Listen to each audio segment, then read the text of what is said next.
আসসালামু আলাইকুম সুপ্রিয় শিক্ষার্থীরা, আশা করি তোমরা ভালো আছো এবং নিরাপদে আছো। আজকে উচ্চ মাধ্যমিক দ্বিতীয় বর্ষের অনলাইন ক্লাসে তোমাদেরকে স্বাগত জানাচ্ছি। আমরা গত লেকচারে পরিমাণগত রসায়ন অধ্যায়ের জারণ সংখ্যা টপিক্সটি আমরা আলোচনা করেছিলাম এবং জারণ সংখ্যা বিষয়টি কি, পাশাপাশি জারণ সংখ্যা নির্ণয় করার কিছু নিয়ম আছে বা বিভিন্ন মৌলের ক্ষেত্রে জারণ সংখ্যা কেমন হতে পারে সেগুলো আমরা পড়েছিলাম। পাশাপাশি আমরা একটা বিক্রিয়ার সাহায্যে কোনটি জারক, কোনটি বিজারক, কোনটি জারিত হয়েছে বা কোনটি বিজারিত হয়েছে এইসব বিষয়গুলো আলোচনা করেছি। তো আজকে আমরা গতদিন যেহেতু জারণ সংখ্যা আমরা স্টাডি করেছি, সেহেতু আজকে আমরা আলোচনা শুরু করব হচ্ছে বিভিন্ন যৌগের একটা নির্দিষ্ট পরমাণুর বা নির্দিষ্ট উপাদানের জারণ সংখ্যা নির্ণয়ের মাধ্যমে। তাহলে আজকে আলোচনার প্রথমেই থাকছে কোনো একটি যৌগের ক্ষেত্রে একটা নির্দিষ্ট মৌলের জারণ সংখ্যা আমরা কীভাবে নির্ণয় করব। সেটি যৌগ হতে পারে, সেটি আয়নও হতে পারে। ওকে, তাহলে প্রথমে আমরা যেটি পড়ব সেটি হচ্ছে জারণ সংখ্যা নির্ণয়। আমাদের আজকে প্রথম টাইটেলটা হচ্ছে জারণ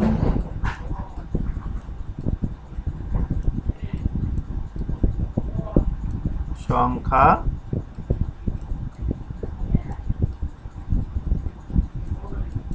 নির্ণয়। ওকে, তাহলে আমরা জারণ সংখ্যা নির্ণয় করা শুরু করি। একটা যৌগ ধরো, আমরা ধরি হচ্ছে পটাশিয়াম ক্রোমেট, পটাশিয়াম ডাইক্রোমেট ধরি আমরা, K2Cr2O7। এই যৌগটির ক্ষেত্রে আমরা যে কোনো মৌলের জারণ সংখ্যা কিন্তু নির্ণয় করতে পারি। বেশিরভাগ ক্ষেত্রে দেখা যায় যে কোনো একটি যৌগে অথবা কোনো একটি আয়নে কেন্দ্রীয় পরমাণু যে হয় তার জারণ সংখ্যা নির্ণয়টি বেশিরভাগ ক্ষেত্রে পরীক্ষায় আসে। তাহলে এখানে কেন্দ্রীয় পরমাণু হচ্ছে ক্রোমিয়াম। আসলে কেন্দ্রীয় পরমাণু আমরা কিভাবে বুঝবো? যদি কোশ্চেন থাকে যে একটা নির্দিষ্ট যৌগ দেওয়া থাকলো, বলা হলো এই যৌগে কেন্দ্রীয় পরমাণুর জারণ সংখ্যা নির্ণয় করো। তো কেন্দ্রীয় পরমাণুর চেনা উপায় হচ্ছে, এমনিতেই চেনা যায় হচ্ছে যে কোনো একটি যৌগে যে পরমাণুটির সংখ্যায় কম থাকে সেটি হচ্ছে কেন্দ্রীয় পরমাণু। কোনো একটি যৌগে যে পরমাণুটির সংখ্যায় কম থাকে সেটিকে বলা হয় কেন্দ্রীয় পরমাণু। কিন্তু এই নিয়মটি বা এই সংজ্ঞাটি সব ক্ষেত্রে খাটে না। যেমন আমরা যদি পানির কথা বলি, পানির অণুতে কেন্দ্রীয় পরমাণু কিন্তু বোঝা যাচ্ছে সংখ্যায় কম আছে অক্সিজেন, কারণ অক্সিজেন একটি আছে, হাইড্রোজেন দুটি আছে। তাহলে এখানে কেন্দ্রীয় পরমাণু অক্সিজেন। আবার যদি বলা হয় যে অ্যামোনিয়া অথবা যদি বলা হয় মিথেন, এইসব অণুর ক্ষেত্রে কিন্তু কেন্দ্রীয় পরমাণু চেনা খুবই সহজ। এখানে সবচেয়ে কম সংখ্যায় কম আছে নাইট্রোজেন, অতএব এখানে কেন্দ্রীয় পরমাণু নাইট্রোজেন হবে। কিন্তু যদি আমরা এই ধরনের যৌগের কথা বলি, পটাশিয়াম ডাইক্রোমেট, এখানে কিন্তু সংখ্যায় পটাশিয়াম ক্রোমিয়াম হচ্ছে সমান আছে, দুইটি করে আছে। তো এখানে আমরা কেন্দ্রীয় পরমাণু কীভাবে বুঝবো? তখন কিন্তু আমাদের একটা কনফিউশন চলে আসে। সেই জন্য কেন্দ্রীয় পরমাণু নির্ণয় সবচেয়ে প্রচলিত নিয়ম সেটি হচ্ছে কোনো যৌগে যে পরমাণুটির জারণ অবস্থা সর্বোচ্চ থাকে সেটি হচ্ছে কেন্দ্রীয় পরমাণু। আমি আবারও বলছি, কোনো যৌগে যে মৌলটির জারণ অবস্থা সর্বোচ্চ থাকে সেটি হচ্ছে কেন্দ্রীয় পরমাণু।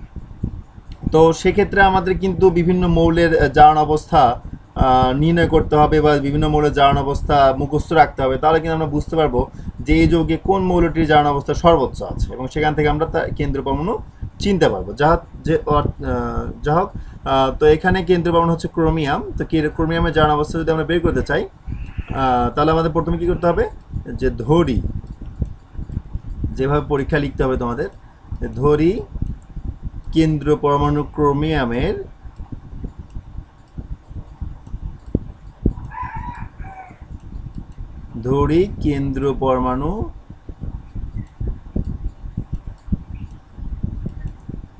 ক্রোমিয়াম এর জারণ সংখ্যা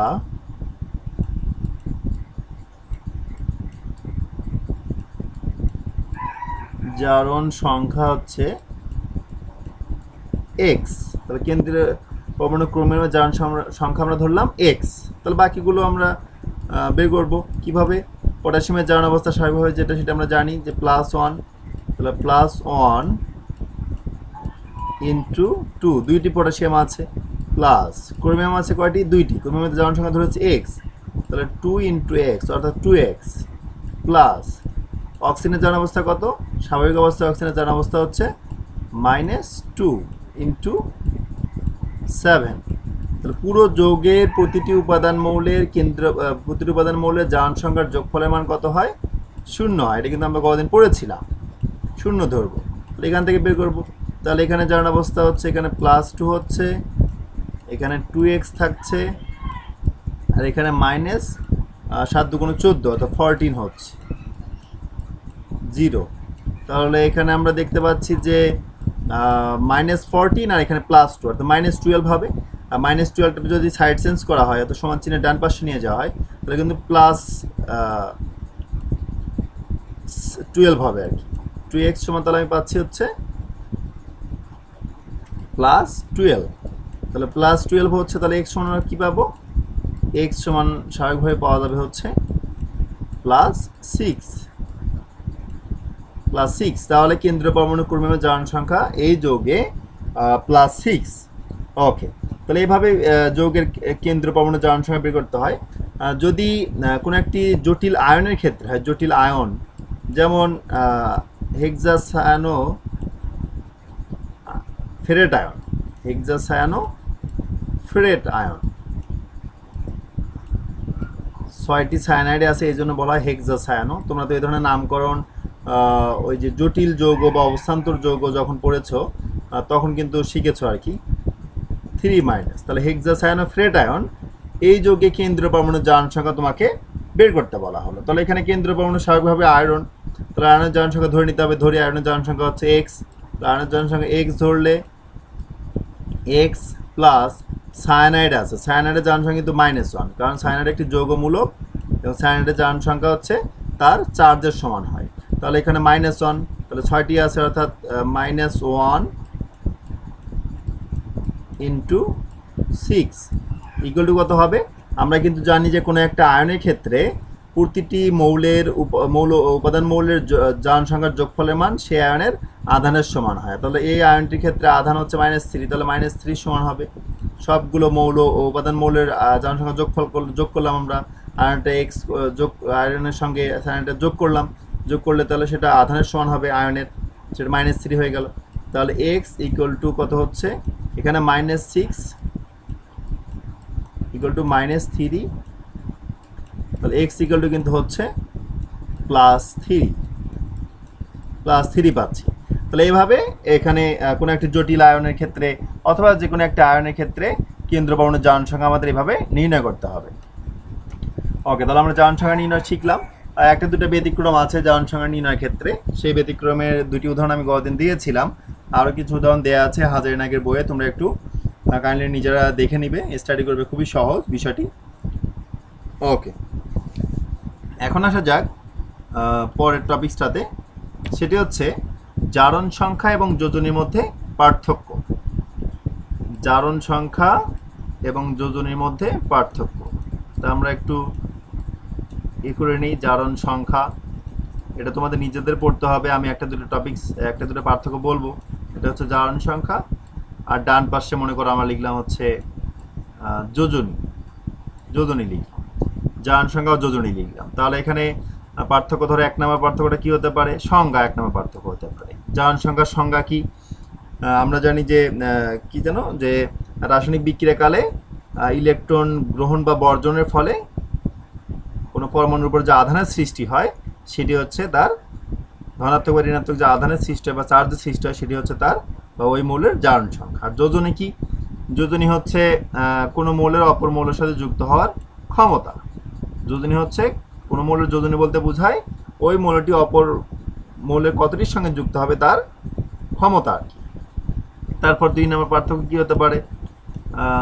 জারণ সংখ্যা 0 হতে পারে, তারপর হচ্ছে ভগ্নাংশ হতে পারে, ধনাত্মক হতে পারে, ঋণাত্মক হতে পারে, কিন্তু যোজনী সবসময় ধনাত্মক পূর্ণ সংখ্যা হয়। তো যোজনী কখনো ঋণাত্মক হয় না, যোজনী কিন্তু কখনো ঋণাত্মক হবে না, যোজনী ধনাত্মক পূর্ণ সংখ্যা। 0 হতে পারে যোজনী, কিন্তু 1, 2, 3, 4 এরকম হবে, ভগ্নাংশ হবে না। 1.5, 2.5, 3.5 এরকম কোনো ভগ্নাংশ হবে না, যোজনী, তাহলে এরকম পার্থক্য।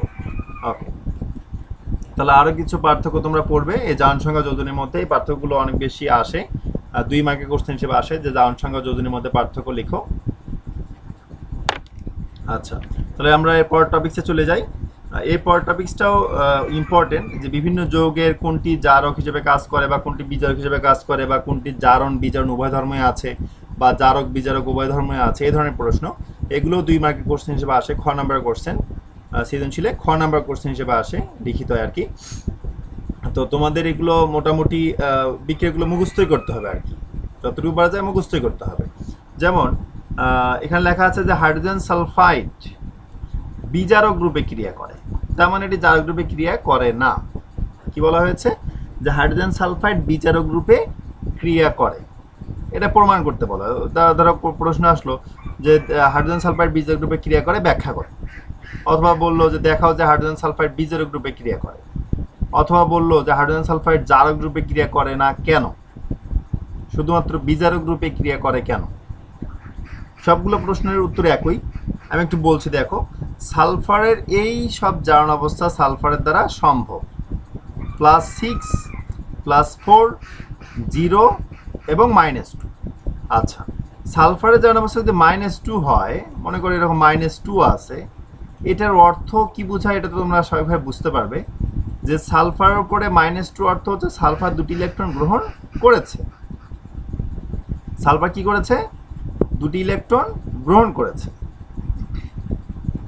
আচ্ছা, এই সালফার যদি আরো একটি ইলেকট্রন গ্রহণ করত, তাহলে সেটি কি হতো? 3- হতো। সালফার যদি আরো একটি ইলেকট্রন গ্রহণ করত, সেটা হতো 3-। কিন্তু আমরা কি জানি যে সালফারের সর্বনিম্ন জারণ অবস্থা হতে পারে -2। এর পর বা এর চেয়ে কম জারণ অবস্থা সালফারের ক্ষেত্রে সম্ভব নয়, কারণ -2 ইলেকট্রন গ্রহণ করলে সালফারের অষ্টকপূর্ণ, অর্থাৎ 2টি ইলেকট্রন গ্রহণ করলে সালফার অষ্টকপূর্ণ হয়ে যায় অক্সিজেনের মতো। সেই জন্য সে সর্বনিম্ন -2 জারণ অবস্থা দেখায়, তার পক্ষে -3 দেখানো সম্ভব নয়, অর্থাৎ 2টির বেশি ইলেকট্রন গ্রহণ করা তার পক্ষে সম্ভব নয়। তাহলে হাইড্রোজেন সালফাইডে সালফারের জারণ অবস্থা হচ্ছে -2। তাহলে এই হাইড্রোজেন সালফাইড যদি জারক গ্রুপে ক্রিয়া করতো, জারক রূপে, জারকের ধর্ম কি? ইলেকট্রন গ্রহণ করা। তাহলে যদি আরও একটি ইলেকট্রন গ্রহণ করতো হাইড্রোজেন সালফাইড, তাহলে সালফারের জারণ অবস্থা হতো -2 থেকে -3, যেটা সম্ভব নয়।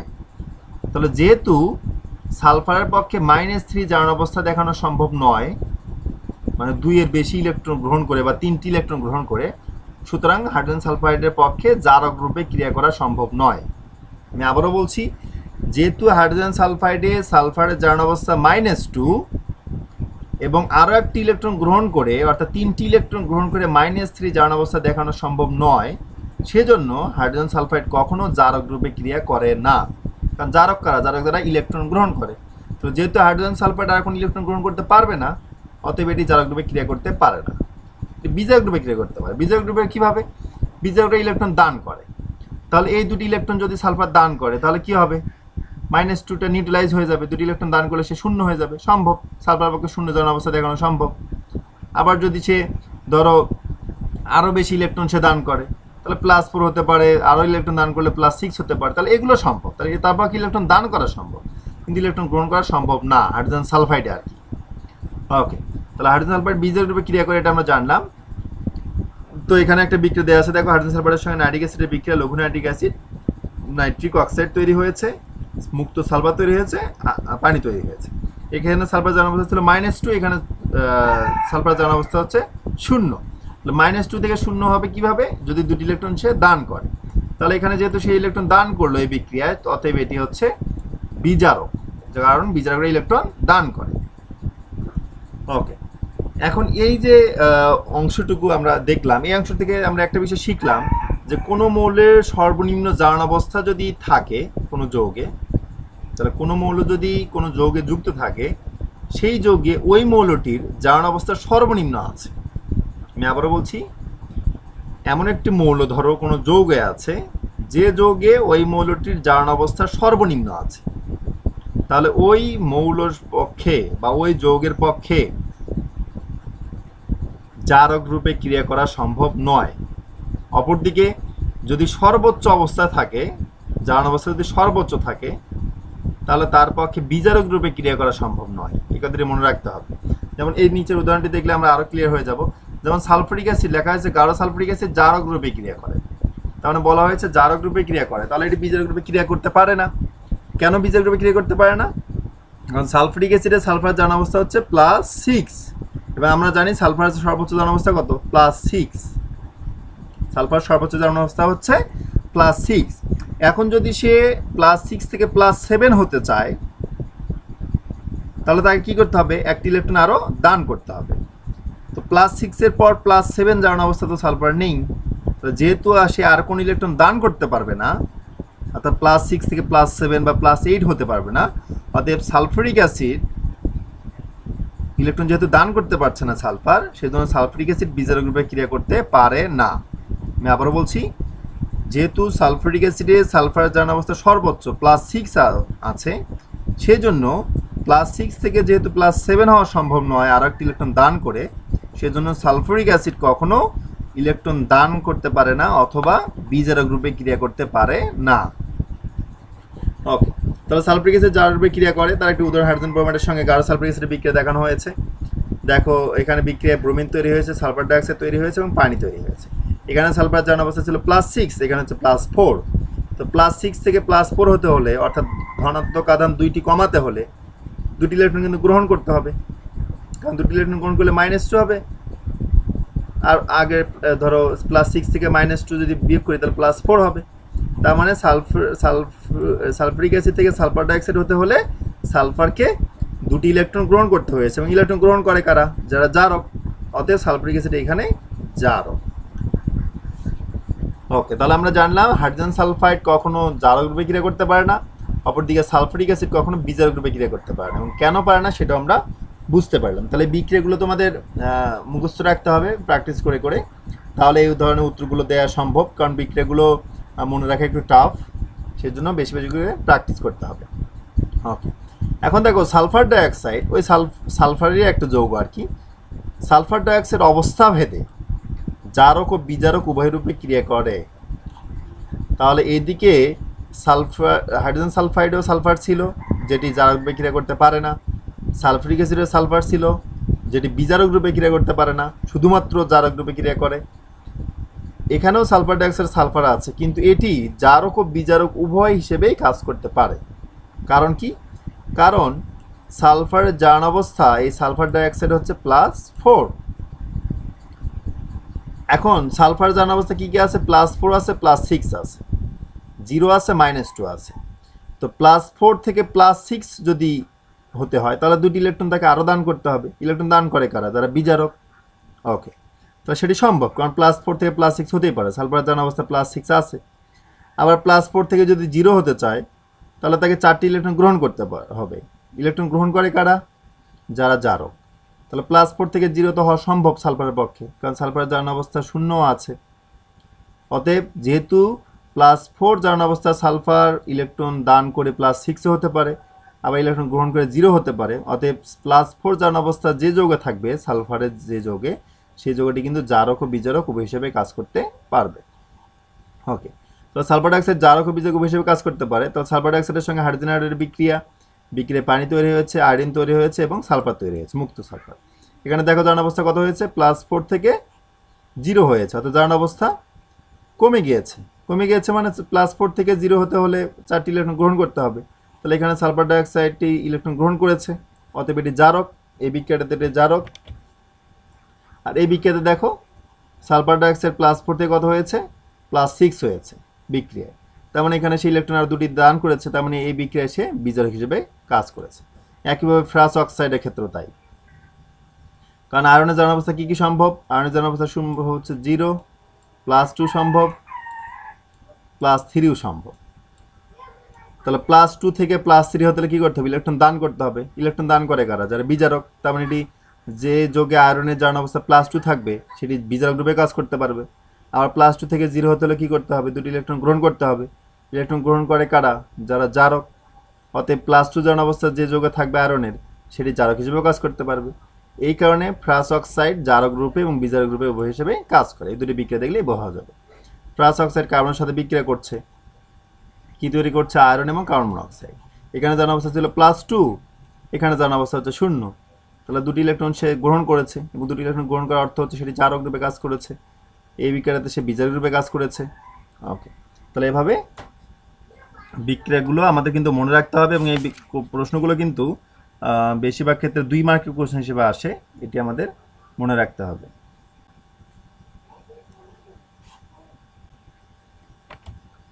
এখন দেখো কিছু বিক্রিয়া, এই বিক্রিয়াগুলো 2 মার্কের কোশ্চেন হিসেবে আসে, অনেক সময় 1 মার্কের কোশ্চেন হিসেবে আসে। অটো রিডাক্স রিয়াকশন বা শত জারণ বিজারণ বিক্রিয়া, আরেকটি হচ্ছে অসামঞ্জস্য বিক্রিয়া, আরও দুটি বিক্রিয়া আছে, যা আমরা দেখি কীরকম সেগুলো। শত জারণ বিজারণ বিক্রিয়া বা অটো রিডাক্স রিয়াকশন কি বলা হয়েছে সংজ্ঞায়? সংজ্ঞাগুলো কিন্তু মুখস্থ রাখতে হবে উদাহরণ সহ। যে রিডক্স বিক্রিয়ায় কোনো বিক্রিয়ক পদার্থের অনুস্থিত কোনো মৌলের পরমাণু জারিত হয় এবং একই সাথে ওই একই অনুস্থিত অপর মৌলের পরমাণু বিজারিত হয়, তখন সেই রিডক্স বিক্রিয়াকে শত জারণ বিজারণ বিক্রিয়া বলে। আসলে বলা হয়েছে কি, যে কোনো একটি জারণ বিজারণ বিক্রিয়ায় মনে করে একটি বিক্রিয়ক আছে, এবং সেই বিক্রিয়কের একটি মৌলের যদি জারণ ঘটে এবং অপর একটি মৌলের যদি বিজারণ ঘটে, তবে সেই বিক্রিয়াকে বলা হবে শত জারণ বিজারণ বিক্রিয়া। যেমন পটাশিয়াম নাইট্রেট তাপে বিয়োজিত হয়ে পটাশিয়াম নাইট্রাইট তৈরি করেছে এবং অক্সিজেন তৈরি করেছে। তো পটাশিয়াম নাইট্রেটে নাইট্রোজেনের জারণ অবস্থা কিন্তু +5, আর পটাশিয়াম নাইট্রাইটে নাইট্রোজেনের জারণ অবস্থা +3। তাহলে +5 থেকে +3 জারণ অবস্থা হয়েছে, মানে জারণ অবস্থা কমে গিয়েছে, এবং আমরা জানি জারণ অবস্থা কমে গেলে সেই বিক্রিয়াকে বলা হয় বিজারণ বিক্রিয়া। তাহলে এখানে নাইট্রোজেনের ক্ষেত্রে বলা যাচ্ছে যে এই অংশটুকুতে বিজারণ ঘটেছে। আর -2 থেকে অক্সিজেনের জারণ অবস্থা এখানে ছিল -2, এখানে হচ্ছে অক্সিজেনের জারণ অবস্থা 0। তাহলে -2 থেকে 0 হতে হলে অবশ্যই ইলেকট্রন গ্রহণ করতে হয়েছে, ইলেকট্রন দান করতে হয়েছে। বা -2 থেকে 0 হওয়া মানে কি? জারণ অবস্থা বৃদ্ধি পেয়েছে, জারণ অবস্থা বৃদ্ধি পেলে সেই অংশকে বলা হয় জারণ। তাহলে এই অংশটুকুতে আসলে জারণ ঘটেছে। তাহলে এখানে দেখা যাচ্ছে নাইট্রোজেনের ক্ষেত্রে বিক্রিয়া করেছে নাইট্রোজেন হচ্ছে বিজারণ বিক্রিয়া, আর অক্সিজেন করেছে হচ্ছে জারণ বিক্রিয়া। তাহলে এখানে একটা অংশে একটা পরমাণু জারিত হয়েছে, অপর পরমাণু কিন্তু বিজারিত হয়েছে। এরকম যদি কখনো হয় কোনো একটি বিক্রিয়কের ক্ষেত্রে, সেই বিক্রিয়াকে আমরা বলবো শত জারণ বিজারণ বিক্রিয়া। ওকে, শত জারণ বিজারণ বিক্রিয়া বুঝতে পারলাম, এই উদাহরণটি একই রকম। এখন দেখা যাক অসামঞ্জস্য বিক্রিয়া বা ডিসপ্রপরশনেশন রিয়াকশন। এখানে কি বলা হয়েছে? যে রিডক্স বিক্রিয়ায় কোনো বিক্রিয়ক অনুস্থিত নির্দিষ্ট মৌলের কিছু পরমাণু জারিত হয়ে উচ্চ জারণ সংখ্যায়, অবশিষ্ট পরমাণু বিজারিত হয়ে নিম্ন জারণ সংখ্যা যুক্ত ভিন্ন উৎপাদে পরিণত হয়, সে রিডক্স বিক্রিয়াকে অসামঞ্জস্য বিক্রিয়া বা ডিসপ্রপরশনেশন বিক্রিয়া বলে। অর্থাৎ এখানে একটি কথা হচ্ছে, এখানে ছিল যে কোন একটি বিক্রিয়কে একটা মৌলের জারণ ঘটবে, অপর মৌলের বিজারণ ঘটবে, কিন্তু অসামঞ্জস্য বিক্রিয়ায় যে বিক্রিয়ক একটাই, কিন্তু সেই বিক্রিয়ক ভেঙে এমন দুটি উৎপাদ তৈরি করবে যে দুটি উৎপাদে এক অংশে জারণ ঘটেছে আর এক অংশে বিজারণ ঘটেছে, এমন হতে হবে, উৎপাদ তৈরি করবে আর কি। তো অসামঞ্জস্য বিক্রিয়ার পার্থক্য কোথায়? যে বিক্রিয়ক ভেঙে এমন দুটি উৎপাদ তৈরি করবে যে দুটি উৎপাদে ওই বিক্রিয়কের এক অংশে জারণ ঘটেছে আর এক অংশে বিজারণ ঘটেছে। যেমন ক্লোরিনকে যদি আমরা সোডিয়াম হাইড্রোক্সাইডের সঙ্গে বিক্রিয়া করি, বলা হয়েছে উত্তপ্ত গাঢ়। আসলে এখানে উত্তপ্ত গাঢ় অর্থ হচ্ছে এখানে প্রায় 70 ডিগ্রি সেলসিয়াস তাপমাত্রা। 70 ডিগ্রি সেলসিয়াস তাপমাত্রা হলে তখন দেখা যায় সোডিয়াম ক্লোরাইড তৈরি হয়, সোডিয়াম ক্লোরাইড তৈরি হয় এবং পানি তৈরি হয়। দেখো এখানে ক্লোরিনের জারণ অবস্থা কত? 0। আর এখানে ক্লোরিন ভেঙে এমন দুটি যৌগ তৈরি করেছে, সোডিয়াম ক্লোরাইড এবং সোডিয়াম ক্লোরেট। সোডিয়াম ক্লোরাইডে ক্লোরিনের জারণ অবস্থা কিন্তু -1, কারণ 0 থেকে -1 হয়েছে। তাহলে জারণ সংখ্যা কমে গিয়েছে। জারণ সংখ্যা কমে গেলে সেই অংশটুকু কি বলি আমরা? বিজারণ বলি, বিজারণ বলা হয়। আর 0 থেকে +5 হয়েছে সোডিয়াম ক্লোরেটে, এটাকে আমরা যেহেতু জারণ সংখ্যা বৃদ্ধি পেয়েছে, তাহলে এই অংশটুকু অবশ্যই জারণ। তাহলে দেখা যাচ্ছে কোনো একটি বিক্রিয়ক ভেঙে এমন দুটি উৎপাদ তৈরি করেছে যে দুটি উৎপাদের এক অংশে জারণ ঘটেছে, এক অংশে বিজারণ ঘটেছে। তাহলে এই ধরনের বিক্রিয়াকে আমরা বলবো অসামঞ্জস্য বিক্রিয়া। এখানে একটা বিষয় লক্ষণীয়, সেটি হচ্ছে এই যে 70 ডিগ্রি সেলসিয়াস তাপমাত্রা দেয়াতে সোডিয়াম ক্লোরাইড তৈরি হলো, সোডিয়াম ক্লোরাইড তৈরি হলো এবং পানি তৈরি হলো। এই ক্লোরিনের সঙ্গে সোডিয়াম হাইড্রোক্সাইডের আরও একটি অসামঞ্জস্য বিক্রিয়া আছে, সেই তাপমাত্রাটা অবশ্য একটু কম, সেটা হচ্ছে নিম্ন তাপমাত্রা বলা হয়। সোডিয়াম হাইড্রোক্সাইড, আমি সমতা করলাম না, 15 ডিগ্রি সেলসিয়াস তাপমাত্রা যদি থাকে তখন অবশ্য একটা উৎপাদ ভিন্ন হয়, সোডিয়াম ক্লোরাইড হয়, পাশাপাশি সোডিয়াম হাইপোক্লোরেট হয়, সোডিয়াম হাইপোক্লোরেট এবং পানি তৈরি হয়। তাহলে এই বিক্রিয়াটাও মনে রাখবো। এই বিক্রিয়াটি অনেক বই উদাহরণ হিসেবে আছে। এখানে কিন্তু ক্লোরিনের জারণ অবস্থা -1 আর এখানে ক্লোরিনের জারণ অবস্থা হচ্ছে সোডিয়ামের +1, অক্সিজেনের হচ্ছে -2, এখানে হচ্ছে +1। তাহলে এখানে ক্লোরিনের জারণ অবস্থা 0। তাহলে এই বিক্রিয়াটি কিন্তু ক্লোরিনের একটা অসামঞ্জস্য বিক্রিয়া, কিন্তু তাপমাত্রা কম হওয়ার কারণে এখানে কিন্তু উৎপাদ ভিন্ন হয়েছে। এখানে ছিল সোডিয়াম ক্লোরেট আর এখানে সোডিয়াম হাইপোক্লোরেট। এটা একটু মনে রাখবে, এই বিক্রিয়াটি একটি অসামঞ্জস্য বিক্রিয়া। ওকে, এবার আসা যাক সামঞ্জস্য বিক্রিয়া। অসামঞ্জস্য বিক্রিয়া কি ছিল? যে একটি বিক্রিয়ক ভেঙে এমন দুটি উৎপাদ তৈরি করবে যে দুটি উৎপাদের এক অংশে জারণ ঘটবে, অপর অংশে বিজারণ ঘটবে। একে আমরা বললাম অসামঞ্জস্য। তার যদি বিপরীত হয় তাহলে সেটা সামঞ্জস্য বিক্রিয়া হবে। সামঞ্জস্য বিক্রিয়া কি? যে দুটি বিক্রিয়ক পদার্থ থেকে এমন একটি উৎপাদ তৈরি হবে যে উৎপাদ তৈরিতে ওই বিক্রিয়ার একটি বিক্রিয়কের জারণ ঘটবে, একটা বিক্রিয়কের বিজারণ ঘটবে। সে বিক্রিয়াকে আমরা বলবো সামঞ্জস্য বিক্রিয়া। এর আগে কি ছিল? বিক্রিয়ক থেকে এমন দুটি উৎপাদ তৈরি করবে যে দুটি উৎপাদের জারণ বিজারণ ঘটবে, সেটা ছিল অসামঞ্জস্য। আর সামঞ্জস্য কি? যে দুটি বিক্রিয়ক থেকে এমন একটি উৎপাদ তৈরি হবে, দুটি বিক্রিয়ক থেকে একটি উৎপাদ তৈরি হবে এবং সেই দুটি বিক্রিয়ক থেকে উৎপাদ তৈরিতে একটি বিক্রিয়কের জারণ ঘটবে, অপর বিক্রিয়কের বিজারণ ঘটবে। তবে সেই বিক্রিয়াকে আমরা বলবো সামঞ্জস্য বিক্রিয়া। যেমন হাইড্রোজেন সালফাইড থেকে এবং সালফার ডাইঅক্সাইডের বিক্রিয়ায় পানি এবং সালফার তৈরি হয়েছে। দেখো এখানে সালফার জারণ অবস্থা -2, এখানে হচ্ছে 0। তাহলে -2 থেকে 0 হওয়া অবশ্যই জারণ সংখ্যা বৃদ্ধি পেয়েছে। তো জারণ সংখ্যা বৃদ্ধি পেলে সেটাকে আমরা বলি জারণ বিক্রিয়া। আবার সালফার ডাইঅক্সাইডের জারণ অবস্থা ছিল সালফার +4, এখান থেকে হয়েছে 0, তো জারণ সংখ্যা কমে গিয়েছে, তাহলে এই অংশটুকু অবশ্যই বিজারণ। তাহলে দেখা যাচ্ছে যে দুটি বিক্রিয়ক থেকে এমন একটি উৎপাদ তৈরি হয়েছে, ওই উৎপাদ তৈরিতে একটি বিক্রিয়কের ঘটেছে জারণ, একটি বিক্রিয়কের ঘটেছে বিজারণ। তাহলে এই বিক্রিয়াকে আমরা বলবো সামঞ্জস্য বিক্রিয়া। ওকে, এখন আসা যাক বিরঞ্জন বিক্রিয়া। বিরঞ্জন বা ব্লেসিং রিয়াকশন।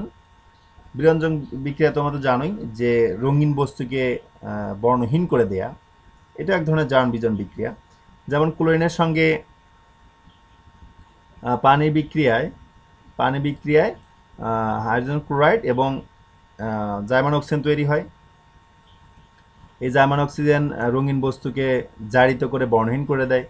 আবার সালফার ডাইঅক্সাইডের সঙ্গে পানি বিক্রিয়ায় জার্মান হাইড্রোজেন তৈরি হয়, এই জার্মান হাইড্রোজেন রঙিন বস্তুকে বিজারণ করে বর্ণহীন করে দেয়। তাহলে রঙিন বস্তুকে জারণ করেও বর্ণহীন করা যায়, বিজারণ করেও বর্ণহীন করা যায়। তাহলে এই ধরনের কোনো জার্মান অক্সিজেন বা জার্মান হাইড্রোজেন বা জার্মান ক্লোরিন এই ধরনের জারক বা বিজারক দ্বারা জারণ বা বিজারণ বিক্রিয়া ঘটিয়ে রঙিন বস্তুকে বর্ণহীন করে দেয়াকে বলা হয় বিরঞ্জন বিক্রিয়া। তাহলে আজকে আমরা কি কি শিখলাম? সেটা হচ্ছে জারণ সংখ্যা নির্ণয় করা শিখলাম, পাশাপাশি জারণ সংখ্যা এবং যোজনীর মধ্যে পার্থক্যটা শিখলাম। তারপর হচ্ছে আর শিখেছি হচ্ছে এই যে বিভিন্ন ধরনের জারণ বিজারণ নাম করা কিছু জারণ বিজারণ বিক্রিয়া, সামঞ্জস্য, অসামঞ্জস্য বিক্রিয়া, তারপর শত জারণ বিজারণ বিক্রিয়া, বিরঞ্জন বিক্রিয়া, এগুলো শেখা হলো। তো আগামী দিন ইনশাল্লাহ আমরা জারণ অর্ধবিক্রিয়া, বিজারণ অর্ধবিক্রিয়া এগুলো শিখব। পাশাপাশি জারণ বিজারণ বিক্রিয়া যে একই সঙ্গে ঘটে সেটি শিখব। তারপর আমরা বিভিন্ন যৌগের বা বিভিন্ন জারক এবং বিজারকের মধ্যে বিজারকের জারণ সংখ্যাগুলো মুখস্থ করতে হবে, যাতে করে আমাদের জারণ বিজারণ সমতাকরণটি ভালোভাবে শিখতে পারি। তাহলে তোমরা নিরাপদ থেকো, সুস্থ থেকো এবং ভালোভাবে পড়াশোনা করতে থেকো। ধন্যবাদ সবাইকে।